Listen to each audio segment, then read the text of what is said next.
नमस्ते दोस्तों, मैं हूं रघुनंदन नोगजा और आप देख रहे हैं हमारे YouTube channel RV commerce tutorial. दोस्तों, हमारा चल रहा है चैप्टर नंबर 7 नेशनल इनकम, और उसमें पिछले लेक्चर तक हमने पढ़ लिया था कि हमें नेशनल इनकम निकालते टाइम क्या क्या डिफिकल्टीज आती है। उसका पहला पार्ट हमने पढ़ लिया था कि थ्योरेटिकल डिफिकल्टीज क्या क्या आती है। आज हमें देखना है प्रैक्टिकल डिफिकल्टीज। अब प्रैक्टिकल डिफिकल्टीज क्या होता है कि जो ऑन ग्राउंड डिफिकल्टीज आती है, मतलब हम निकले नेशनल इनकम कैलकुलेट करने के लिए। अगर नेशनल इनकम कैलकुलेट करने के लिए निकले तो ऑन ग्राउंड हमें क्या क्या डिफिकल्टीज आएगी, मतलब हमारे रिलेटिवली रियल लाइफ में क्या क्या डिफिकल्टीज आएगी, वो हमें क्या करना है, प्रैक्टिकल डिफिकल्टीज में हमें सीखना है। तो पहला है दोस्तों, पहला और सबसे बड़ी डिफिकल्टी है प्रॉब्लम ऑफ डबल काउंटिंग। अब डबल काउंटिंग का हमने एक प्रिकॉशन देखा था आउटपुट मेथड में, जब हमने बोला था कि हमें डबल काउंटिंग अवॉइड करनी है। क्यों डबल काउंटिंग अवॉइड करनी है? क्योंकि ऐसे बहुत सारे गुड्स होते हैं जो क्या होते हैं, हमें फाइनल गुड्स लग सकते हैं फाइनल गुड्स, बट वो फिर और आगे भी किसी गुड्स में क्या होते हैं, इस्तेमाल होते हैं एज ए इंटरमीडिएट गुड्स। अब ऐसे कौन कौन से होते हैं? समझिए बेकरी प्रोडक्ट्स है। वीट जो है खुद में एक फाइनल प्रोडक्ट है, उसको हम लोग कंज्यूम कर सकते हैं, बट वीट क्या होता है और बहुत सारे बेकरी प्रोडक्ट्स में भी यूज होता है। जब हम उससे बेकरी प्रोडक्ट निकाल रहे हैं, तब अगर हमने वीट की प्राइस भी कंसिडर कर ली, वो बेकरी प्रोडक्ट की भी प्राइस कंसिडर कर ली, तो ये हो जाएगा डबल काउंटिंग। तो ये डबल काउंटिंग रोकने के लिए हमें क्या करना है, सिर्फ फाइनल गुड्स एंड सर्विसेज की प्रोडक्ट्स की वैल्यू लेना है, ना कि किसकी, इंटरमीडिएट गुड्स की। अब बहुत सारे सेक्टर्स में ये क्या होता है, प्रॉब्लम आता है। जैसे हम लेते हैं एग्रीकल्चर सेक्टर। एग्रीकल्चर सेक्टर क्या करता है, कॉटन, रॉ कॉटन क्या करता है, प्रोड्यूस करता है। अब ये रॉ कॉटन प्रोड्यूस किया गया, इटसेल्फ एक फाइनल प्रोड्यूस है। तो ये फाइनल प्रोड्यूस भी अगर हमने समझो नेशनल इनकम में इंक्लूड कर दिया, उस रॉ कॉटन से क्या हुआ, अभी क्लोथ्स बने, शर्ट बना, टी शर्ट बना, एक्सेट्रा एक्सेट्रा। अब इस शर्ट टी शर्ट को भी हमने नेशनल इनकम में कैलकुलेट कर लिया, तो इधर हो गया डबल काउंटिंग। तो ये डबल काउंटिंग रोकने के लिए स्ट्रिक्टली ये फॉलो करना पड़ता है कि हमें इंटरमीडिएट गुड्स को पूरा निकाल देना है। सिर्फ क्या करना है, फाइनल गुड्स एंड सर्विसेज की जितनी भी वैल्यू हमारे नेशन में प्रोड्यूस हुई है, उतनी वैल्यू हमें इनकम में कंसिडर करनी है। तो ये क्या होती है, हमारी ग्रेटेस्ट डिफिकल्टी है। जैसे मैंने आपको बोला कि हर सेक्टर में हम लोग जाएंगे तो हर सेक्टर में हमें यही दिखेगा कि कुछ इंटरमीडिएट गुड्स है, वो भी हमें लग रहे हैं फाइनल गुड्स है, बट वो आगे फाइनल गुड्स में क्या हो रहे हैं, तब्दील हो रहे हैं, कन्वर्ट हो रहे हैं। तो वो एक डिफिकल्टी है। और failure to distinguish between final and intermediate goods. कुछ बार हमें ऐसा लग सकता है कि यही फाइनल गुड्स है, मतलब जैसे हमें लगा कि वीट फाइनल गुड्स है, बट वीट फाइनल गुड्स नहीं था, वीट से और बेकरी प्रोडक्ट्स बने तो वो फाइनल गुड्स है। तो ऐसा फेल्योर हो जाता है जब हमें क्या होता है, प्रैक्टिकली हमें नेशनल इनकम निकालने में डिफिकल्टी आती है। दूसरा है दोस्तों नॉन मोनेटाइज सेक्टर। अब इंडिया क्या है, इंडिया एक प्राइमरी इकोनॉमी है। प्राइमरी इकोनॉमी मतलब क्या है, इधर प्राइमरी सेक्टर का, अनऑर्गेनाइज सेक्टर का रोल बहुत बड़ा है। मतलब प्राइमरी सेक्टर कौन सा हुआ, जो नेचर रिलेटेड सर्विसेज देते हैं, प्रोडक्शन करते हैं। कौन से, एग्रीकल्चर, एनिमल हस्बेंड्री हो गया, हनी बीज हो गया, एक्सेट्रा एक्सेट्रा।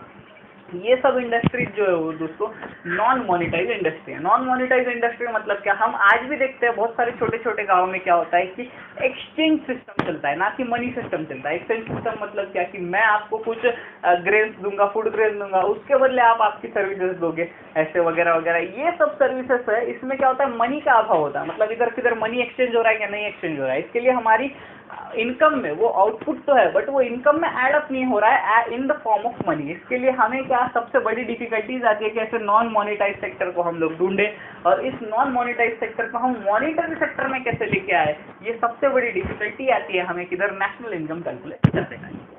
अगली डिफिकल्टीज हमें आती है, प्रैक्टिकल डिफिकल्टी आती है, वो है इनएडिक्वेट एंड अनरिलायबल डेटा। अब बहुत सारी ऐसे सेक्टर है जिधर हमें क्या मिलता है, डेटा मिलने में बहुत सारा प्रॉब्लम होता है। अब हमें मालूम है अगर हमें इनकम मेथड से और एक्सपेंडिचर मेथड से नेशनल इनकम निकालना है, तो उधर डेटा का बहुत ज़्यादा इंपॉर्टेंस है। क्योंकि अगर डेटा ही नहीं रहेगा तो हम लोग इनकम कैसे निकालेंगे, हम लोग एक्सपेंडिचर कैसे निकालेंगे। तो इसके लिए इनएडिक्वेट एंड अनरिलायबल डेटा बहुत बड़ा प्रॉब्लम हो जाता है। अब हाँ, मैंने आपको बोला था क्या, इंडिया एक प्राइमरी सेक्टर इकोनॉमी है, मतलब बहुत सारे प्राइमरी सेक्टर इसमें है, जैसे कि एग्रीकल्चर है, एनिमल हस्बेंड्री है, हनी बीज है, मिल्क इंडस्ट्री है, एक्सेट्रा एक्सेट्रा। ये सब क्या है, ये अनऑर्गेनाइज्ड इंडस्ट्री, अनऑर्गेनाइज्ड सेक्टर है। इन अनऑर्गेनाइज्ड सेक्टर में क्या होता है दोस्तों कि इधर बुक्स ऑफ अकाउंट स्किप नहीं किए जाते हैं। मतलब एक फार्मर क्या करता है, अपने बुक्स ऑफ अकाउंट रखता है, कितना एक्सपेंडिचर हुआ, कितना इनकम हुआ, वो क्या अपना ग्रॉसली इनकम कैलकुलेट करता है कि इतना मुझे फर्टिलाइजर्स को लगा, इतना लेबरर्स से लगा, इतना मुझे इनकम हुआ, एक्सेट्रा एक्सेट्रा। तो अगर बुक्स ऑफ अकाउंट से वो मेंटेन नहीं कर रहा है, तो उसकी इनकम मेथड से हम लोग कैसे कैलकुलेट कर सकते हैं नेशनल इनकम।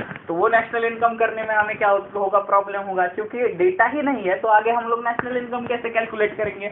और क्या होता है दोस्तों, रूरल और अर्बन सेक्टर में भी unearned income, consumption, investment, expenditure क्या नहीं होता है, अकाउंटेड नहीं होता है। मतलब बहुत बार ऐसा होता है, हमने बहुत बार सुना है कि क्या होता है, बहुत बार बिल्स नहीं दिए जाते और डायरेक्टली क्या होता है उसका गुड्स एंड सर्विसेज का ट्रांजैक्शन होता है। अब ये इलीगल जरूर है, बट इसका क्या होता है किधर ये अकाउंटेड ही नहीं है। ये अगर अकाउंटेड नहीं है तो ये नेशनल इनकम में आएगा ही नहीं। तो ऐसे ही होता है दोस्तों कि इनएडिक्वेट और अनरिलायबल डेटा होता है, कि डेटा है भी बट भी वो बहुत सारा अनरिलायबल है, मतलब उस पर हम लोग रिलाई नहीं कर सकते और डेटा भी नहीं होता है प्राइमरी सेक्टर में। तो ऐसे इसके वजह से नेशनल इनकम कैलकुलेट करते टाइम डिफिकल्टी आती है। चौथा है दोस्तों डेप्रिसिएशन। अब डेप्रिसिएशन क्या होता है, हमने अकाउंट्स में पढ़ा कि wear and tear of the plant and machinery और fixed assets, more specifically fixed asset, हम उसे डेप्रिसिएशन बोलते हैं। हर साल हम लोग क्या करते हैं, डेप्रिसिएशन चार्ज करते हैं। क्यों डेप्रिसिएशन चार्ज करते हैं, क्योंकि हम जब प्लांट एंड मशीनरी लेते हैं तो उसे डायरेक्टली हम लोग बैलेंस शीट में लेके जाते हैं। अब बैलेंस शीट में लेके जाते हैं तो हर साल उसका एक्सपेंडिचर तो कुछ तो होगा,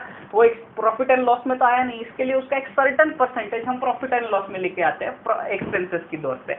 अब क्या होता है दोस्तों, ये तो हम सब अकाउंट्स में करते हैं, बट रियल लाइफ में ऐसा कोई करता है कि डेप्रिसिएशन के लिए पैसे निकाल के रख दिए, वियर एंड टियर के लिए पैसे निकाल के रख दिए। तो ये बहुत सारा एम्बिग्यूअस कंसेप्ट है। और तो क्या होता है कि अकाउंट्स में हमें रेट दिया होता है कि आप लोग क्या कीजिएगा, प्लांट एंड मशीनरी पे 15% चार्ज कीजिएगा, फर्नीचर पे 10% डेप्रिसिएशन चार्ज कीजिएगा।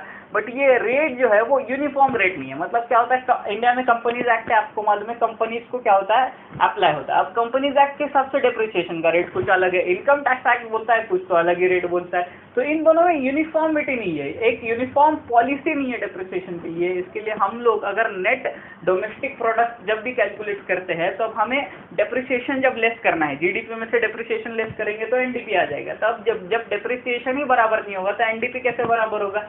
इसके लिए यूनिफॉर्म पॉलिसी नहीं होती है डेप्रिसिएशन कैलकुलेट करने को, और ये प्रैक्टिकल डिफिकल्टी बन जाता है। अब अगला डिफिकल्टी है दोस्तों कैपिटल गेन और लॉस के लिए। अब कैपिटल गेन और लॉस क्या होता है ये समझने के लिए हमें पहले समझना पड़ेगा कैपिटल असेट्स क्या होती है। कैपिटल असेट्स क्या होती है कि जो हम एक से ज़्यादा साल तक यूज करते हैं, मतलब जिसका हम लोग कंटिन्यूस कंजम्पशन करते हैं। जैसे मतलब हम लोग एक घर में रह रहे हैं तो उसको कंटिन्यूस कंज्यूम कर रहे हैं, कंटिन्यूसली घर में रह रहे हैं, 10 साल से उसी घर में रह रहे हैं, तो वो हमें हमारी हो जाती है कैपिटल असेट। मतलब हम लोग रोज उठ के कुछ नया घर खरीदी करते हैं क्या, नहीं करते, तो इसके लिए वो कैपिटल असेट होती है, तो ज़्यादा देर के लिए यूज की जाती है। अब ऐसे कैपिटल असेट सेल करने में क्या होता है, कैपिटल गेन और लॉस होता है। मतलब अगर हमें प्रॉफिट हुआ तो उसे कैपिटल गेन बोलते हैं, और अगर लॉस हुआ तो उसे कैपिटल लॉस बोलते हैं। अब ऐसा कैपिटल गेन और लॉस हम क्या नहीं करते हैं, नेशनल इनकम में एडअप नहीं करते। क्यों नहीं एडअप करते, अब देखिएगा एक एग्जाम्पल लेता हूँ। मैंने क्या किया, 10 साल पहले एक घर लिया, 3 लाख में घर लिया, आज उस घर की वैल्यू है 20 लाख। अब 20 लाख में आज मैं अगर उस घर को सेल करूंगा तो मुझे कितना कैपिटल गेन होगा, मतलब कितना मुझे फायदा होगा, कैपिटल फायदा मुझे होगा 17 लाख का, 20 माइनस 3 लाख, 17 लाख का इनकम में मेरे जुड़ जाएगा। बट ये एक्चुअल इनकम है क्या मेरा, इससे कुछ इकोनॉमिक एक्टिविटी हुई क्या कि मैंने मेरा घर सेल किया, इससे कुछ इकोनॉमिक एक्टिविटी हुई क्या, नहीं हुई। क्योंकि जब मैंने सबसे पहले घर लिया था उस टाइम तो वो नेशनल इनकम में कैलकुलेट हो गया था, जिससे भी मैंने लिया था उसके इनकम में वो कैलकुलेट हो गया था। अब वापस से अगर मैं उसी घर को बेच रहा हूँ दोस्तों, तो उसमें कुछ इकोनॉमिक एक्टिविटीज नहीं होता है, तो इसके लिए कैपिटल गेन और लॉस क्या करना है, हमें इग्नोर करना है। बट बहुत बार ऐसा होता है कि लोग क्या करते हैं, लोगों को लगता है कि कैपिटल गेन और लॉस ये भी क्या है, हमारी एक इनकम ही है। अब शेयर के टाइम पे भी आप लोग देख लीजिए, बहुत जन क्या करते हैं, 10-20 साल पहले शेयर लेते हैं, आज बेचते हैं, तो वो जो उनको कैपिटल अप्रिसिएशन मिलता है, मतलब शेयर की वैल्यू में जो भी अप्रिसिएशन मिलता है वो इनके भी इनकम में इंक्लूड नहीं करना चाहिए। बट बहुत जन वो इनकम में इंक्लूड करते हैं, मतलब इनकम टैक्स के लिए वो करना चाहिए बट नेशनल इनकम के लिए नहीं करना चाहिए। तो इसके वजह से क्या होता है, डिफिकल्टीज आ जाती है नेशनल इनकम कैलकुलेट करने में। और है दोस्तों इलिटरेसी एंड इग्नोरेंस। हमें मालूम है कि India is not a fully literate country, मतलब इधर बहुत सारी इलिटरेसी और इग्नोरेंस भी होता है। स्मॉल ट्रेडर्स को क्या लगता है कि किधर मैं इतना सारा बुक्स ऑफ अकाउंट्स रखूँ, किधर मेरा एक्सपेंडिचर लूँ, किधर मेरा इनकम लूँ, इसकी वजह से वो क्या करता है, ऐसे बुक्स ऑफ अकाउंट्स के झंझट में लफड़े में नहीं पड़ता है। तो इसकी वजह से क्या होता है कि वो अगर अपने बुक्स ऑफ अकाउंट से नहीं मेंटेन कर रहा है तो उसका इनकम हम लोग कैसे कैलकुलेट करेंगे। और एक होता है दोस्तों, लोगों में ऐसा समझ होता है कि अगर हम लोग बुक्स ऑफ अकाउंट मेंटेन करेंगे तो हमें समझो टैक्स लग जाएगा, या तो फिर इनकम टैक्स डिपार्टमेंट हमारे पास आ जाएगा कि तुम्हारी इतनी इनकम है, तुम लोग टैक्स नहीं भर रहे हो, एक्सेट्रा एक्सेट्रा। ये मेंटालिटी भी लोगों के दिमाग में होती है। इसके लिए इग्नोरेंस और इलिटरेसी की वजह से बहुत सारे लोग अपना क्या नहीं करते हैं, बुक्स ऑफ अकाउंट्स नहीं मेंटेन करते, और उसकी वजह से हमें नेशनल इनकम कैलकुलेट नहीं कर सकते। अभी दोस्तों 7वीं प्रैक्टिकल डिफिकल्टीज हमें आती है कि difference in the classification of working population. अब वर्किंग पॉपुलेशन में जो डिफरेंस है उसकी वजह से हमें जीडीपी कैलकुलेशन में क्या डिफिकल्टीज आती है। तो हमें सबको मालूम है, हम लोग इंडिया में क्या करते हैं, सेक्टर वाइज जीडीपी कैलकुलेट करते हैं। मतलब ऑटोमोबाइल सेक्टर का कितना प्रोडक्शन हुआ, एग्रीकल्चर सेक्टर का कितना प्रोडक्शन हुआ और मैन्युफैक्चरिंग सेक्टर का कितना प्रोडक्शन हुआ। आप समझिए कि एक आदमी जो है वो ऑटोमोबाइल में भी काम कर रहा है और मैन्युफैक्चरिंग में भी काम कर रहा है, तो उसकी इनकम क्या हो जाएगी, स्प्लिट होनी चाहिए बराबर ऑटोमोबाइल में और फिर मैन्युफैक्चरिंग में। बट क्या होता है, इसमें बहुत सारे डेटा में प्रॉब्लम आ जाता है कि डेटा नहीं मिल पाता है। अब मैं सिंपल एग्जांपल लेता हूँ एक फार्मर का। फार्मर क्या करता है, सालों के बहुत महीने क्या करता है, वो अपने एग्रीकल्चर इंडस्ट्री में अपने फार्म में क्या करता है, प्रोडक्शन लेता है, उधर काम करता है, तो उसकी थोड़ी सी इनकम उधर जानी चाहिए। अगर बचा हुआ कुछ टाइम है तो वो दूसरे कुछ ऑक्यूपेशन भी करता है, तो दूसरे सेक्टर में उसकी इनकम जानी चाहिए। बट क्या होता है, जब हम लोग इनकम कैलकुलेट करते हैं तो बहुत सारे लोग खुद से भी नहीं बताते, और जो नेशनल इनकम कैलकुलेट करते हैं उसके टाइम प्रैक्टिकल डिफिकल्टीज भी आती है कि हम लोग इस इनकम को बाइफरगेट नहीं कर सकते। अगर बाइफरगेट नहीं कर सकते तो अलग अलग सेक्टरल जीडीपी हम लोग कैलकुलेट नहीं कर सकते। तो इसके लिए वर्किंग पॉपुलेशन का क्लासिफिकेशन, मतलब एक आदमी 4 काम कर सकता है, अब चारों सेक्टर में उसकी क्या जानी चाहिए, इनकम जानी चाहिए, बट किसी एक सेक्टर में ही चली जाती है, तो इसकी वजह से क्या होता है, उस सेक्टर की जीडीपी बढ़ जाती है, दूसरे 3 सेक्टर की जीडीपी कम हो जाती है। तो इसके लिए क्लासिफिकेशन ऑफ वर्किंग पॉपुलेशन में हमारे इधर क्या है, डिफरेंसेस है, इसके लिए हमें करेक्ट जीडीपी नहीं मिल पाता है। अब 8वां जो डिफिकल्टी है वो है वैल्यूएशन ऑफ इन्वेंट्री। अब इन्वेंट्री क्या होता है दोस्तों, तो इन्वेंट्री इन सिंपल लैंग्वेज में बोल सकता हूँ, इन्वेंट्री होता है स्टॉक। मतलब जो भी स्टॉक हम लोग क्या करते हैं, बिजनेस में रहता है हमारे, स्टॉक इन्वेंट्री जो रहता है उसे हम बोलते हैं इन्वेंट्री। जो भी स्टॉक रहता है उसे हम बोलते हैं इन्वेंट्री। अब क्या होता है कि हमें मालूम है कि हमें जीडीपी किसके लिए कैलकुलेट करनी है, तो 1 अप्रैल टू 31 मार्च कैलकुलेट करनी है। मतलब इसके अंदर जो भी प्रोडक्शन हुआ वो हमें जीडीपी में लेना है, ग्रॉस डोमेस्टिक प्रोडक्ट में लेना है। अब 31 मार्च को क्या होता है, बहुत सारा स्टॉक एक ट्रेडर के पास होता है। अब स्टॉक किस किस प्रकार का हो सकता है, तो स्टॉक एक रॉ मटेरियल का हो सकता है, डब्ल्यूआईपी का हो सकता है, फिनिश गुड्स का हो सकता है। अब raw material, WIP, finish goods क्या होता है, अगर समझो मैन्युफैक्चरर हूँ, मैं क्या करता हूँ, रॉ मटेरियल खरीदी करता हूँ, उसके ऊपर प्रोसेसिंग करता हूँ और फाइनल गुड्स एंड सर्विसेज बेचता हूँ, आगे फाइनल गुड्स बेचता हूँ। अगर मेरे पास क्या हुआ, 31 मार्च को मैंने कुछ रॉ मटेरियल मंगाया था, तो उसका भी स्टॉक मेरे पास होगा, मतलब उसका भी इन्वेंट्री मेरे पास होगा। फिर ऐसे कुछ गुड्स हो गए जो अभी प्रोडक्शन में है, मतलब सिर्फ क्या हुआ है, उनका 50% प्रोड्यूस हुआ है, 70% प्रोड्यूस हुआ है, मतलब पूरा प्रोड्यूस नहीं हुआ है, आधे अभी वो प्रोडक्शन में है। ऐसे भी जो होंगे जिसको हम बोलते हैं डब्ल्यूआईपी, मतलब वर्क इन प्रोसेस।